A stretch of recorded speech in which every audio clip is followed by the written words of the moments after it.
বিশ্বজুড়ে আবারও তেলের বাজারে অস্থিরতা। কারণ একটাই, ইউনাইটেড স্টেটস ও ইরানের মধ্যে শান্তি আলোচনা স্থগিত।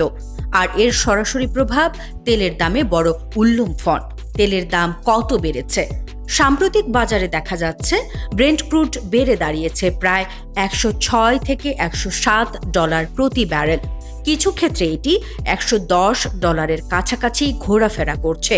অন্যদিকে ওয়েস্ট টেক্সাস ইন্টারমিডিয়েট প্রায় $95 বা তার বেশি। এক সপ্তাহে ব্রেন্ট বেড়েছে প্রায় 17%। WTI বেড়েছে 13%। কেন বাড়ছে তেলের দাম?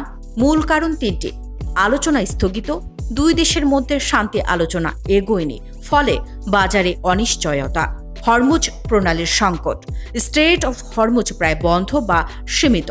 এই পথ দিয়ে যায় বিশ্বের প্রায় 20% তেল সরবরাহ কমে যাওয়া, ইরানি তেল সরবরাহে বাধা, যুক্তরাষ্ট্রের নৌ অবরোধ, ফলে বাজারে সরবরাহ কম, দাম বাড়া স্বাভাবিক। ইরান যুদ্ধের সরাসরি প্রভাব: এই সংঘাত শুধু দুই দেশের মধ্যে সীমাবদ্ধ নয়, মধ্যপ্রাচ্যে অবকাঠামো ক্ষতিগ্রস্ত, জাহাজ চলাচল ব্যাহত, তেল পরিবহন কমে গেছে, ফলে বিশ্ববাজারে সাপ্লাই শক তৈরি হয়েছে। বিশেষ করে এশিয়ার দেশগুলো জ্বালানি আমদানির ওপর নির্ভরশীল, তাই সবচেয়ে বেশি চাপের মুখে। আগের অবস্থা বনাম এখন: যুদ্ধের আগে তেলের দাম ছিল $70 থেকে $80 মধ্যে, এখন তা $100 থেকে $110 কাছাকাছি, অর্থাৎ কয়েক সপ্তাহে বিশাল লাভ। আলোচনার অচলাবস্থা কেন?